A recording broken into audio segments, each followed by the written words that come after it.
мінезің ауыр болсын. Сырым жас кезінде Есентемір Бөкен биге батасын алайын деп және ақыл сұрайын деп ат шапан алып барады.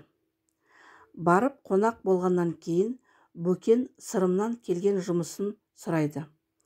Сонда Сырым: менің сізге келген жұмысым біріншіден сіздің батаңызды алайын деп келдім.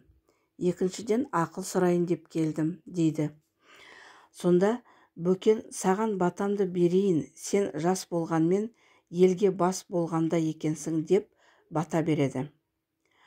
Арқан қара нардай жауыр болсын, мінезің қара жердей ауыр болсын. Өкпең жоқ кеудеңде бауыр болсын, құлағыңнан сыбыр кетпес, жасың 60-қа жетпесін, дейді. Батасын бергеннен кейін мен не десем де бәрінің мағынасы бар. Қалай түсіндің? Өзіме айтып бер, дейді Бөкен қарт. Сонда Сырым: арқан көп мінгеннен жауыр болсын дегенің, халық үшін жұмыс жаса, халықты өзіңе ерте біл дегенің. Мінезің қара жердей ауыр болсын дегенің.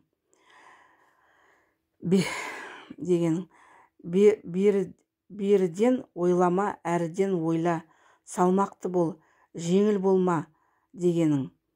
Өкпең жоқ кеудеңде бауыр болсын дегенің.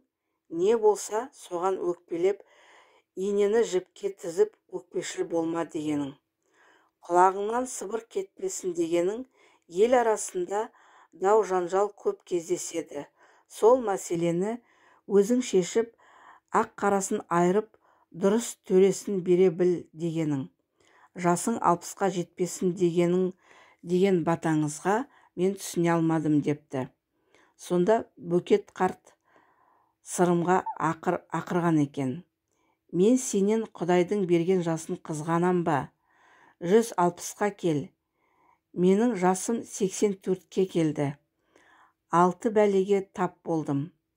Мен сені сол 6 бәледен аулақ болсын деп едім.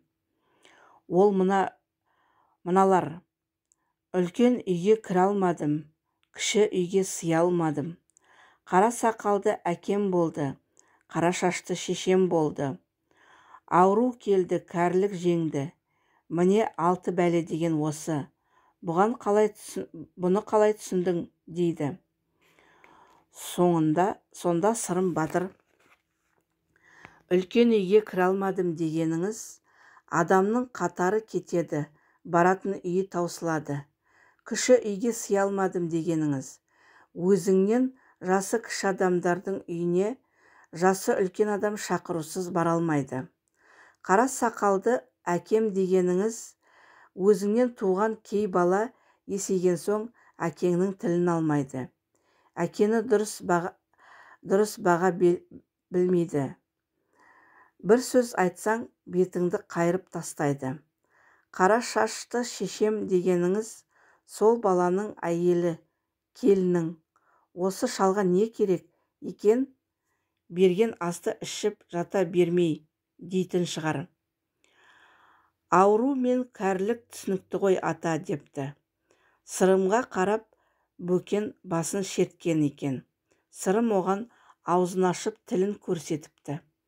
Сырымның қасындағы жолдастары: Бөкен саған неге басын шертті? Оған сен аузыңды ашып тіліңді шығардың. Ол не сөз, дейді. Сонда Сырым: ол кісі маған басын шерткені басқа бәле қайдан келеді деген жұмбағы еді. Менің оған тілімді көрсеткенім басқа бәле қызыл тілден келеді дегенім, депті.